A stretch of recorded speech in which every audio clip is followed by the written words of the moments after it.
bendiciones de nuestro buen Dios. Les ruego ir a Juan capítulo 18. Juan capítulo 18, desde el verso 1 hasta el verso 11. Juan 18, desde el verso 1 hasta el verso 18. La palabra de Dios dice: habiendo dicho Jesús estas cosas, salió con sus discípulos al otro lado del torrente de Cedrón, donde había un huerto, en el cual entró con sus discípulos.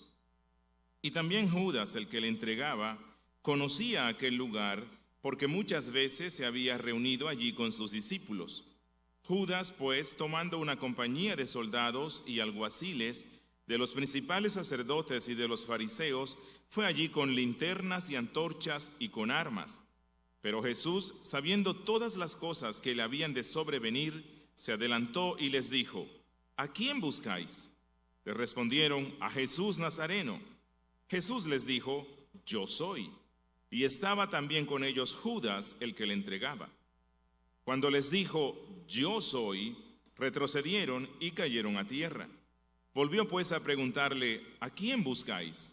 Y ellos dijeron: a Jesús Nazareno. Respondió Jesús: os he dicho que yo soy. Pues si me buscáis a mí, dejad ir a estos. Para que se cumpliese aquello que había dicho: de los que me diste no perdí ninguno. Entonces Simón Pedro, que tenía una espada, la desenvainó e hirió al siervo del sumo sacerdote y le cortó la oreja derecha. Y el siervo se llamaba Malco. Entonces Jesús dijo a Pedro: mete tu espada en la vaina. La copa que el Padre me ha dado, ¿no la he de beber? Demos gracias al Señor e invoquemos su nombre nuevamente. Padre nuestro, Dios de la gloria, tú que reinas majestuoso en las alturas, que gobiernas sobre todas las cosas según el designio perfecto de tu santa voluntad. Padre Santo, tú que convocas a tu pueblo en este día de reposo, para que cantemos las alabanzas de tu gloria, para que exaltemos la gloria de tu gracia. Tu pueblo, que ha sido comprado con la sangre de tu Hijo Jesucristo, está reunido hoy aquí, invocando tu nombre y exaltando tu gracia tan inmensa. Padre, y venimos delante de ti, en tu presencia, delante de tu trono de gracia, confiados en los méritos de Cristo, para rogarte que bendigas a tu pueblo hoy a través de la predicación expositiva de tu palabra.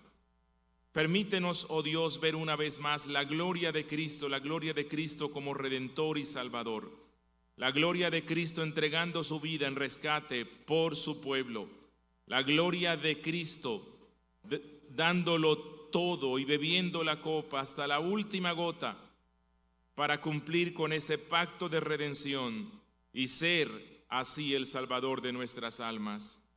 Oh Espíritu de Dios, tú que fuiste enviado con la misión específica de glorificar al Hijo, permite que hoy, por medio de la predicación, el Hijo sea glorificado y que sea exaltado, salvando a muchos y santificando a tu pueblo. Bendícenos, oh Dios, en Cristo Jesús. Amén. Bien, con este capítulo iniciamos la final sección del Evangelio de Juan. Recordemos, en el capítulo 1 es la introducción. Desde el capítulo 2 al capítulo 12, el ministerio de Jesús en Palestina. Desde el verso 13 al verso 17, Jesús con los discípulos. Del 13 al 17, Jesús en la noche del jueves, en la noche de la comida, en la cual Él compartió íntimamente con los 11, y desde el capítulo 18 al capítulo 21 se centra en su crucifixión, sepultura y resurrección. Y al igual que en el resto de las secciones, Juan se enfocará en mostrarnos la elevada dignidad, la gloria divina del Dios humanado de Cristo. Y después de ese extenso sermón que Jesús dio en la noche del jueves, desde el capítulo 14 hasta el 16, más la oración de intercesión que encontramos en el 17, Juan pasa a relatarnos finalmente los sufrimientos y la crucifixión de Cristo. Y creo que se puede ver aquí lo que era la función del sacerdote. El sacerdote tenía la responsabilidad de instruir al pueblo, interceder por el pueblo y presentar sacrificios en beneficio del pueblo. Jesús acaba de hacer lo mismo. Instruyó al pueblo, luego en el 17 intercedió por el pueblo y ya él sale, él parte rumbo a la cruz. Él mismo se entrega. Recordemos, sin los acontecimientos que se nos narran desde el capítulo 18 hasta el 21, ninguna de las gloriosas verdades y promesas que Cristo ya nos dio en Juan no tendrían cumplimiento.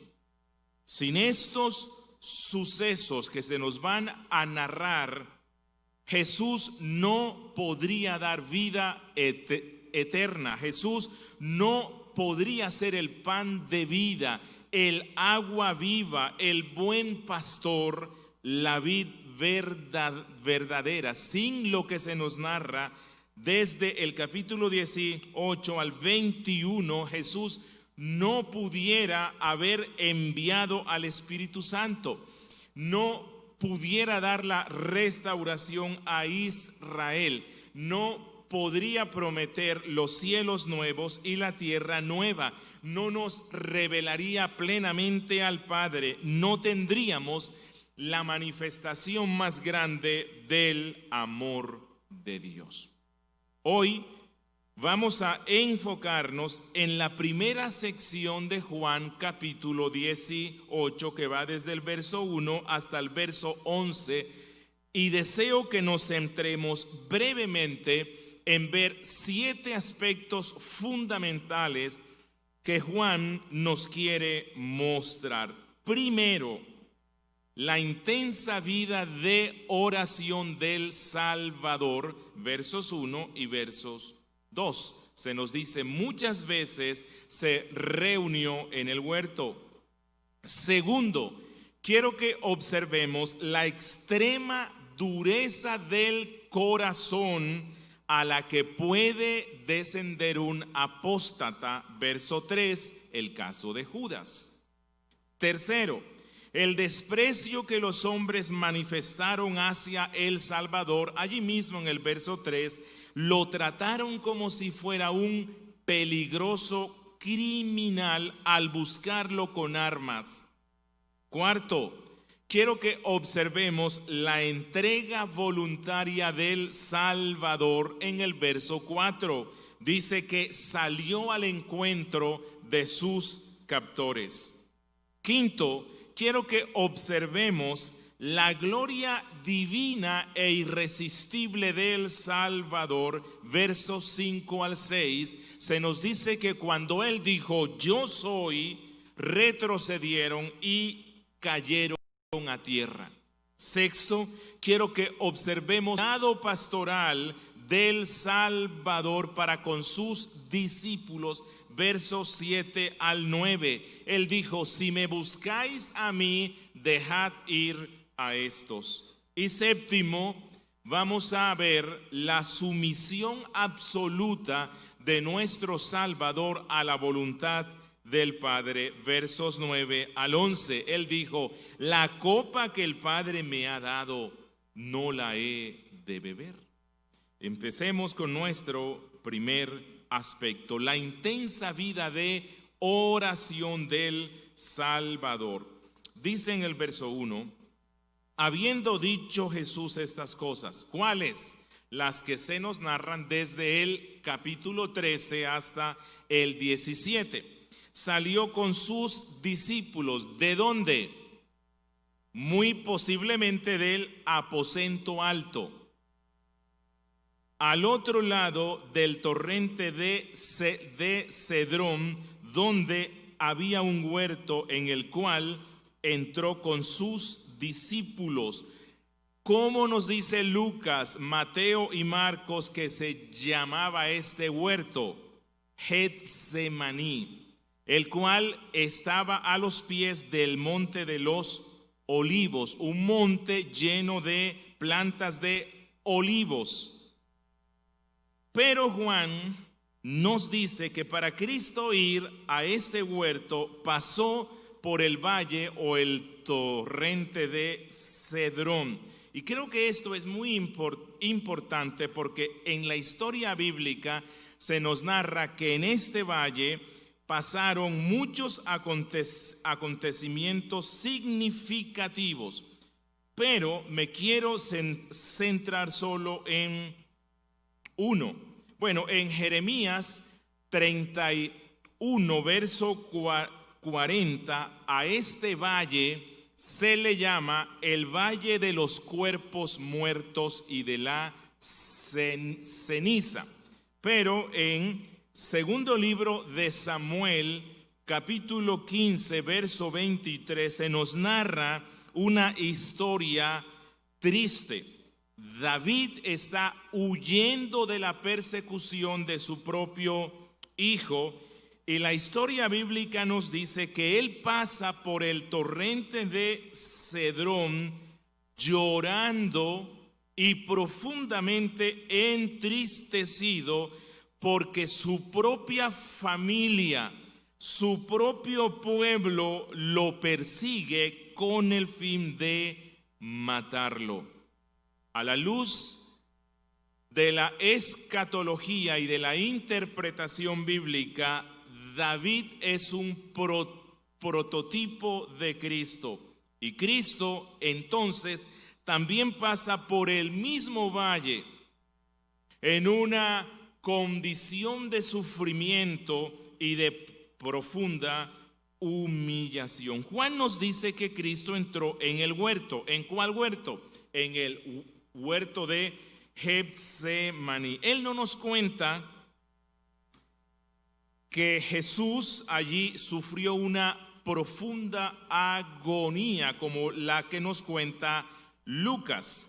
Juan mismo, el autor, el que está escribiendo, omite posiblemente intencionalmente esto porque él fue uno de los 3 privilegiados a los cuales Cristo invitó y los cuales presenciaron la intensa oración de Cristo diciendo incesantemente: Padre, si es posible, pase de mí esta copa. Padre, mi alma está triste hasta la muerte, y que su sudor era como gotas de sangre. Digo que posiblemente, intencionalmente, Juan evitó esto porque él mismo no se quiere dar gloria. Él mismo no quiere resaltar dentro de esta narración. Pero es importante ver que la entrega de Cristo, el arresto de Cristo, el desenlace final de la muerte de Cristo empieza en un huerto. Y creo que es muy importante porque cuando ustedes van a Génesis 3 y encontramos la introducción del pecado que fue la causa de la muerte de Cristo, el pecado se introduce en el mundo en un huerto. El primer Adán cayó en un huerto. El segundo empezó la pasión para la restauración de las consecuencias del pecado del primer Adán en un huerto. El primer Adán cayó en un huerto placentero.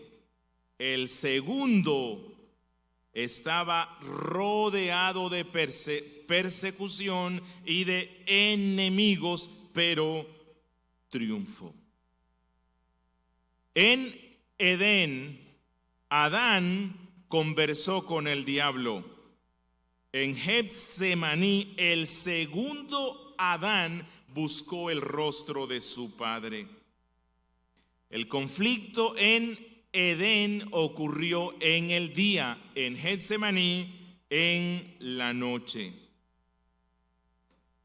En Edén se perdió la carrera. En Getsemaní Jesús dijo: de los que me diste no perdí a ninguno. En Edén Adán se escondió. En Getsemaní Cristo se mostró valientemente.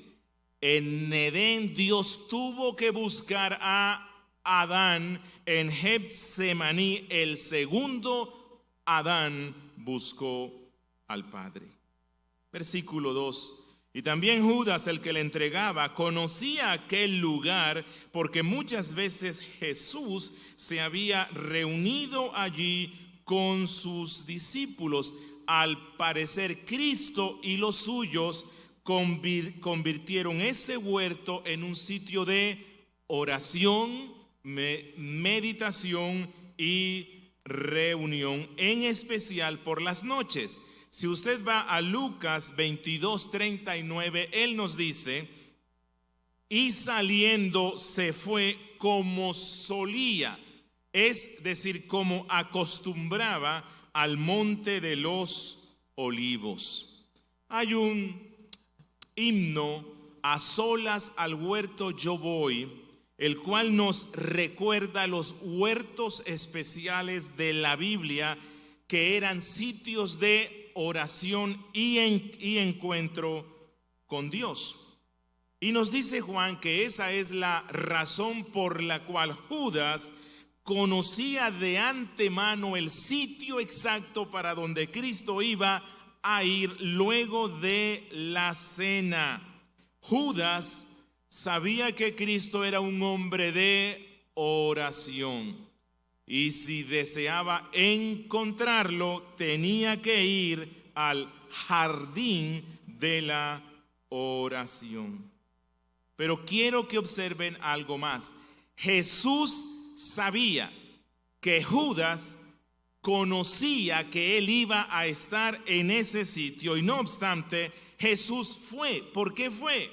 Porque él se quiso entregar voluntariamente en sacrificio por el pecado. Y esto nos deja ver que cuando Judas llega al huerto con la turba y Jesús estaba debajo de los árboles diciendo: Padre mío, si es posible, pase de mí esta copa. Jesús no estaba rehuyendo cobardemente ir a la cruz. Si hubiese sido así, Jesús no hubiese ido al huerto de Getsemaní. Y esto nos lleva a nuestro segundo aspecto: la extrema dureza del corazón a la que puede descender un apóstata. El caso de Judas. Miren lo que dice el verso 3. Judas, pues, tomando una compañía de soldados y alguaciles de los principales sacerdotes y de los fariseos, fue allí con linternas y antorchas y con armas. Judas, como nos cuenta Lucas, Mateo y Marcos, hizo un convenio con los líderes del templo, enemigos acérrimos de Cristo. A cambio de unas 30 monedas de plata, él les iba a entregar al Hijo de Dios en una circunstancia en la cual ellos no se expusieran delante del pueblo. Judas había calculado absolutamente todo, y él sabía que Jesús por la noche iría al huerto donde no había nadie más.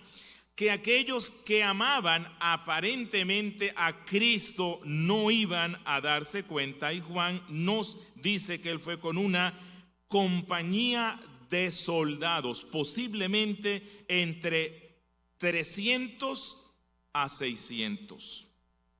Estos fueron provistos por Pilato, estos eran romanos, pero Juan nos dice que también iban alguaciles, guardas del templo, judíos y gentiles, reunidos todos en contra de Cristo. Y lo peor, Judas era el guía de ellos. Judas iba con la turba. Judas iba con los asesinos. Él iba guiando a los enemigos del Hijo de Dios. ¿Quién era él? Aquel que había sido llamado por Cristo para ser un discípulo. El tesorero de la primera iglesia. El que había visto los milagros de Cristo.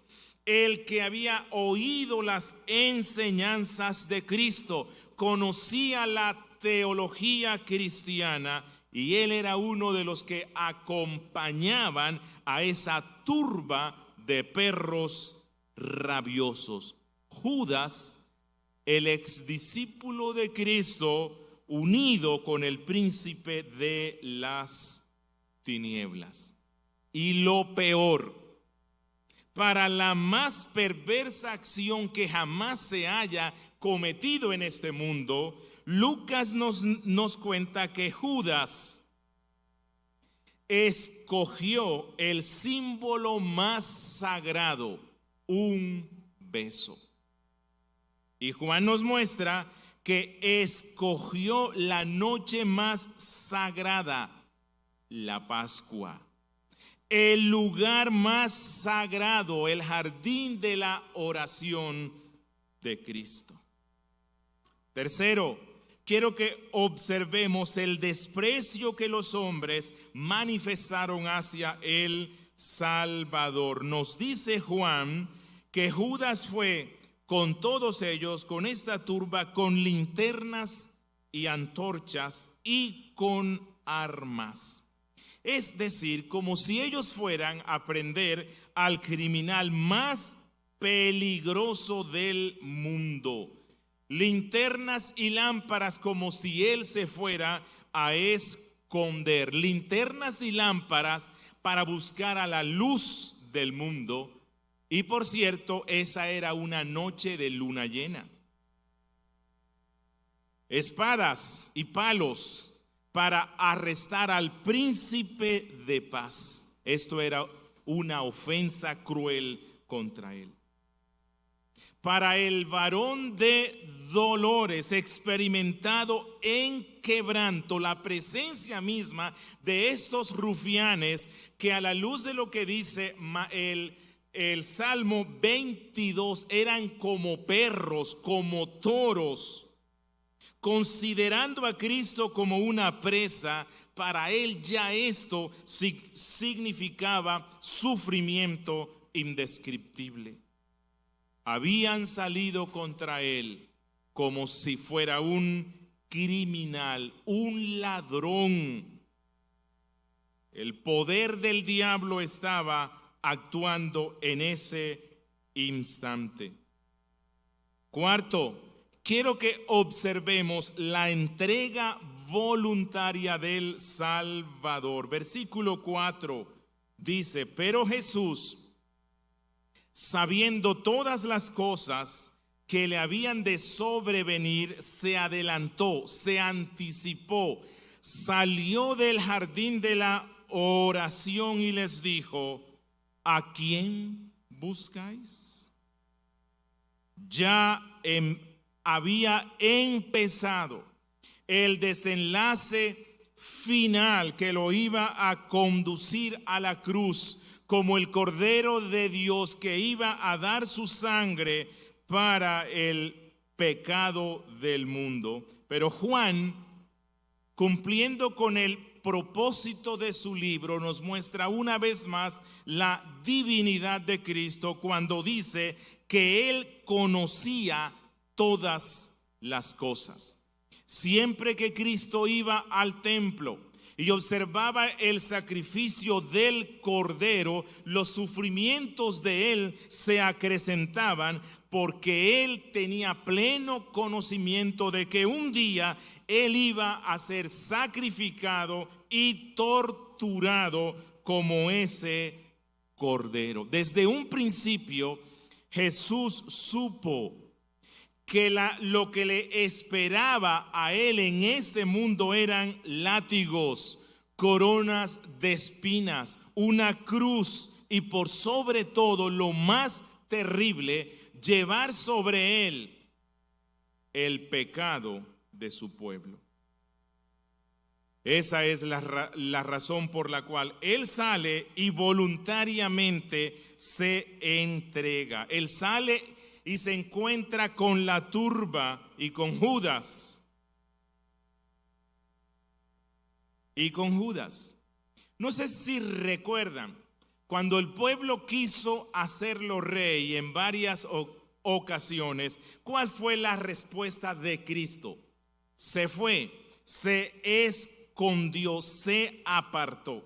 Sin embargo, cuando el pueblo viene a llevarlo por la fuerza a la cruz, él se entrega.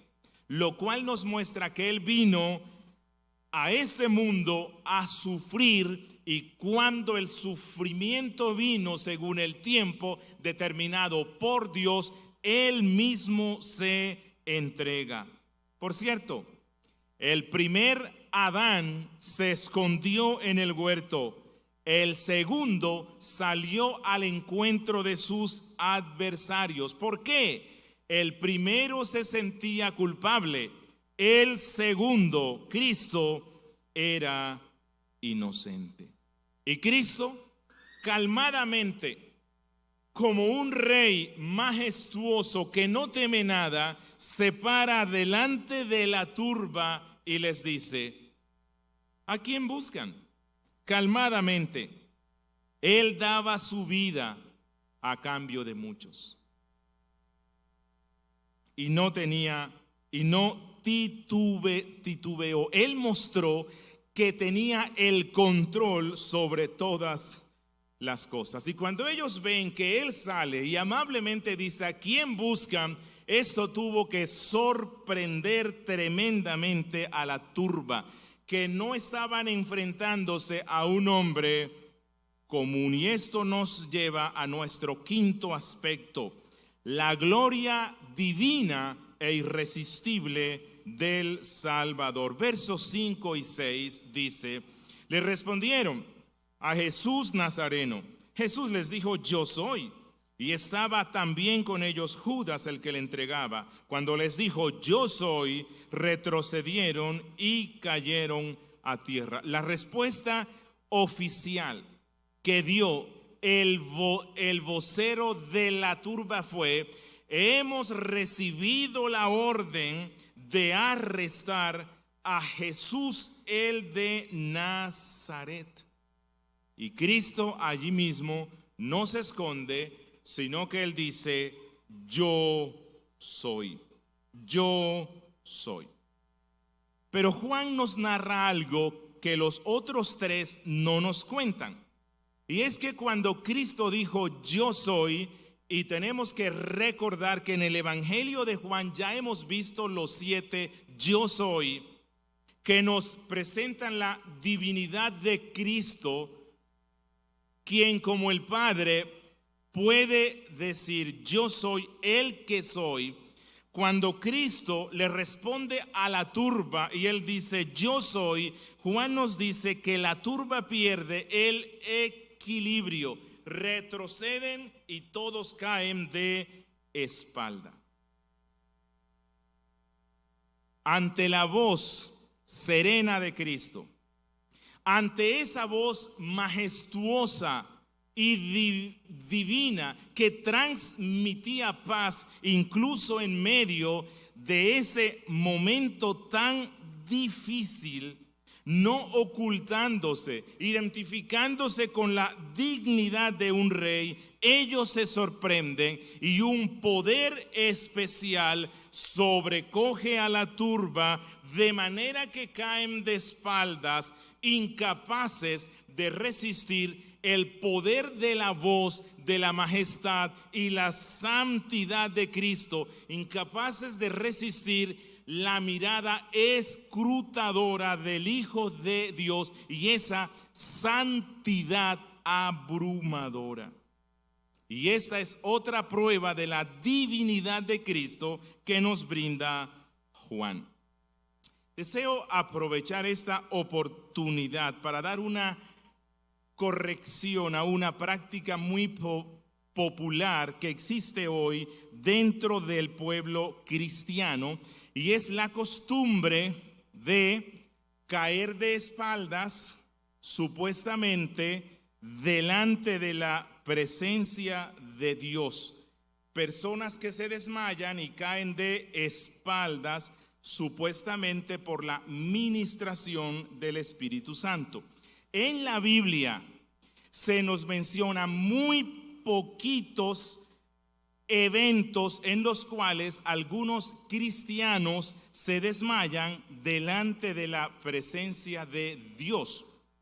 Uno fue Juan en Apocalipsis capítulo 1 verso 17, y otro caso fue el caso de Daniel en el capítulo 8 versículos 15, 18 y 27. Pero la Biblia nos muestra que en estos pocos eventos en los cuales los creyentes se desmayan al sentir la presencia especial de Dios, en estas situaciones los creyentes no cayeron de espaldas, sino que si usted lee bien los textos, ellos caen postrados, inclinando el rostro delante de la majestad de Dios. Pero solo de los enemigos de Dios se nos dice que caen de espaldas delante de su presencia. Deseo que observen un sexto aspecto: el cuidado pastoral de Cristo por los suyos. Versículos 7 al 9. Volvió pues a preguntarles: ¿a quién buscáis? Y ellos dijeron: a Jesús Nazareno. Respondió Jesús: os he dicho que yo soy, pues si me buscáis a mí, dejad ir a estos, para que se cumpliese aquello que había dicho: de los que me diste, no perdí ninguno. Eran incapaces de arrestarlo. Judas ya le había dado el beso. Él ya había dicho: yo soy. Pero el poder de su voz, de su gloria, de su majestad, impide que ellos lo arresten. Entonces Cristo los obliga a que le respondan por segunda vez a quien buscan. Y él tiene que decirles: entonces dígame a quién buscan. A Jesús, yo soy. Pero Cristo en esta segunda oportunidad deja en claro, y esa es la intención que tiene él al repetir a quién buscan: mostrarles que nadie podía arrestarlo a él a menos que él se entregue voluntariamente. Y segundo, Jesús aprovecha esta oportunidad para proteger a los suyos. Y él les dice: ok, si vienen por mí, entonces dejen ir al resto. Y aquí vemos nuevamente a Cristo como sumo sacerdote y pastor, cuidando de los suyos. Pero algo muy importante es que Juan comenta esto diciendo: para que se cumpliese aquello que había dicho. ¿Qué parecido tiene esto que nos dice Juan con lo que nos narran el resto de los evangelios? Mateo, casi siempre él está diciéndonos para que se cumpliese lo que había dicho la Escritura. Y Juan aquí pone las palabras de Cristo al mismo nivel que las profecías del Antiguo Testamento. Y Juan dice para que se cumpliese lo que él dijo. ¿Qué fue? De los que me diste no perdí ninguno. No sé si recuerdan, cuando nosotros vimos esto, se refiere a la protección espiritual que Jesús le da a su pueblo. Pero Juan aquí está hablando de una protección física. ¿Será que hay contradicción? No. Juan consideró que aquí se aplicaba la protección espiritual de Cristo para con los suyos, porque los discípulos no estaban preparados para semejante prueba. Los discípulos no estaban listos para ser arrestados. La Biblia nos muestra que su fe aún era muy débil. Luego, ellos iban a ser arrestados, apedreados y algunos crucificados, pero en ese momento ellos aún no estaban listos, y esa es la razón por la cual Cristo los protege. El sumo sacerdote no permite que seamos probados más allá de lo que nuestra fe puede resistir. Y esto nos lleva al último aspecto: la sumisión absoluta de Cristo a la voluntad del Padre. Versículos 10 y 11 dice: entonces Simón Pedro, que tenía una espada, la desenvainó e hirió al siervo del sumo sacerdote y le cortó la oreja. Y el siervo se llamaba Malco. Jesús entonces dijo a Pedro: mete tu espada en la vaina. La copa que el Padre me ha dado no la he de beber. Y esto nos muestra una vez más al impetuoso Pedro. Aquí vemos una vez más que este humilde pescador aún tenía muchas cosas que aprender. Él iba a ser luego uno de los líderes de la iglesia cristiana, y él aprendería que no debería matar, sino morir por Cristo. Este acto de Pedro manifiesta una vez más que él era de un carácter impetuoso, que actuaba precipitadamente, con fervor y con celo, pero que no tenía en cuenta las consecuencias. Y como casi siempre pasa con toda persona que es demasiado emotiva, el fervor pronto iba a desvanecerse. En el capítulo siguiente, o más bien aquí mismo en el verso 20, del verso 15 al 18 y luego del verso 25 al 27, lo vamos a encontrar ya no dispuesto a dar su vida por Cristo, sino negando a Cristo. Y esto nos muestra que la religiosidad más profunda, la espiritualidad más férrea, no es necesariamente de los que son más enérgicos y fervorosos. Juan nunca golpeó a nadie con la espada defendiendo a Cristo, pero jamás lo negó. Y estuvo con él cuando él estaba en la cruz. Y esto nos muestra que cuando el celo no está conectado con el conocimiento, las personas suelen actuar neciamente para luego arrepentirse de ello.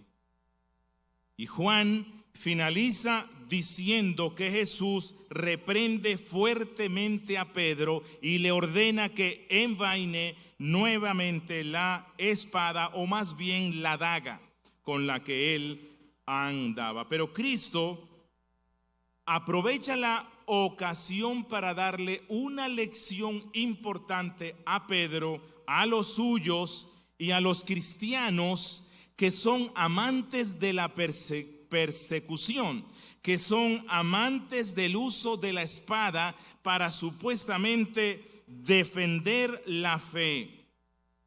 Lecciones que por cierto la iglesia suele olvidar de tanto en tanto. Recuerden que la espada cambia de forma. La espada en algunas ocasiones fue el fuego, la pira. En ocasiones fue la horca. En ocasiones fue la guillotina. En el siglo XXI es el Facebook. Y Cristo le da unas lecciones importantes cuando usted lee lo que Cristo le dice a Pedro en el resto de los evangelios. Primera lección: la copa que el Padre me ha dado no la he de beber. Es decir, el Padre envió a su Hijo con la misión de beber la copa de la cruz, con la misión de sufrir el martirio, el desprecio de los hombres, de manera tal que no debe ahuyentarse a los enemigos con la espada. Él se entrega voluntariamente como el buen pastor que su vida da por su pueblo. 2, que el reino de Cristo no es de este mundo. Por lo tanto, Él no usa las armas del mundo. Él no pelea como el mundo pelea. Él dice: si yo fuera de este mundo, mis seguidores pelearían por mí, dándonos a entender que el evangelio no debe propagarse por medio de armas carnales, mundanales o por medio de la violencia. Tercero, el Rey del universo tiene armas más poderosas. Los evangelios nos dicen que Cristo dijo: si yo quisiera librarme de la cruz, yo le pediría al Padre que me mandara legiones de ángeles, los cuales destruirían a estos infieles. Y cuarto, todos los que tomen espada, a espada morirán. Los enemigos de Cristo habían trazado un plan malévolo. Estaban arrestándolo injustamente, cobardemente, lejos de la multitud del pueblo, para que nadie los viera. Pero Cristo les muestra que el Padre estaba en control de ello, que el Hijo se daba voluntariamente. Por lo tanto, el arresto de él no era derrota, sino victoria.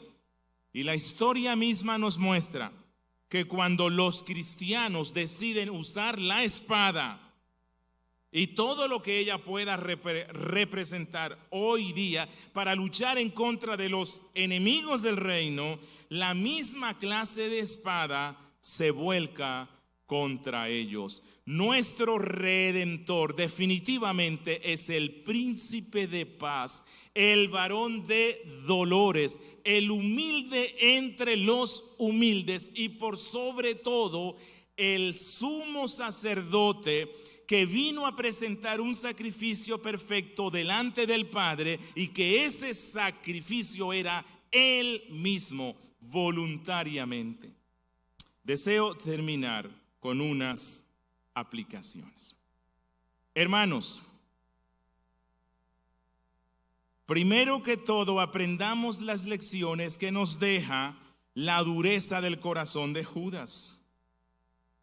Judas tuvo los privilegios más grandes, pero cayó en las profundidades más bajas de la apostasía.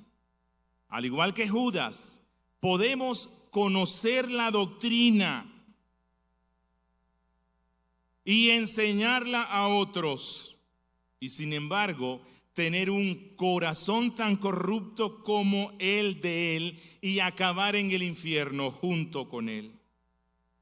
Hermanos, es posible que estemos bañados de muchos privilegios de la luz del Evangelio, privilegios espirituales. Es posible que domingo tras domingo escuchemos las predicaciones más fieles de la palabra de Dios. Y sin embargo, si no damos frutos para la gloria de Él y somos pámpanos secos, vamos a ser quemados para siempre, junto con Judas. Hermanos, y por encima de todo, cuidémonos de no alentar nuestras almas ningún pecado oculto, especialmente el pecado del amor al dinero, que era lo que identificaba a Judas, el pecado del amor al mundo. Recuerden que en un barco, una pequeña entrada de agua lo puede hundir, aunque sea el buque más grande. Un solo pecado sin contrición, sin arrepentimiento, puede llevar a la destrucción de alguien que profesa ser cristiano, y cual Judas es pastor en la iglesia de Cristo. Pero quiero que observemos el consuelo que nos da este pasaje. ¿No te consuela saber que Cristo, nuestro Cristo, sufrió y murió en la cruz voluntariamente? Que Él lo quiso hacer. Él fue a la cruz no porque no pudiera evitarlo. Él no sufrió porque no tenía otra escapatoria. Mire, ni todos los ejércitos del Imperio de Roma podrían haberlo prendido. Él mismo, siendo Dios, solo con decir yo soy, todos caen al piso, lo cual nos muestra que no fue Roma, que no fueron los judíos. Él voluntariamente se entregó. Ellos no pudieron haber tocado un solo cabello de su cabeza si Él no se entrega voluntariamente. Jesús se propuso redimirnos. A eso vino. Él nos amaba. Y Él se entregó deliberadamente y abiertamente y de buena gana a fin de expiar nuestro pecado. La Biblia nos dice que fue el gozo puesto delante de Él lo que le llevó a soportar la cruz, menospreciar el oprobio y entregarse a sus enemigos. Hermano, recuerda estas cosas y que sirvan de tónico para tu alma, que sirvan de alivio que refresque tu alma. Tenemos un Salvador que estaba mucho más dispuesto a salvarnos que nosotros a ser salvados. Amigo, que me escuchas. Amigo, te quiero preguntar algo. ¿Sabes tú si Jesús se entregó voluntariamente por ti? Bueno, tú no lo sabes, pero yo te quiero dar una respuesta hoy y te quiero mostrar cómo puedes saber que Jesús se entregó voluntariamente a la muerte para perdonar tus pecados. La única manera a través de la cual tú puedes tener la certeza de esto es haciendo lo que te digo a continuación. Humíllate delante de Él. Cae postrado delante de Él.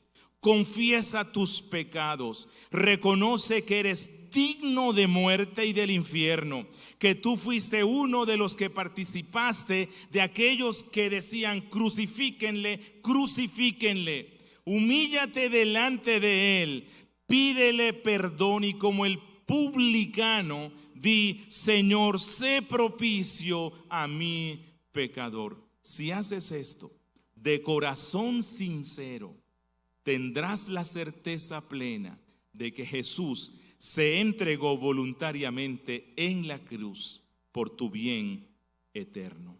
Demos gracias al Señor.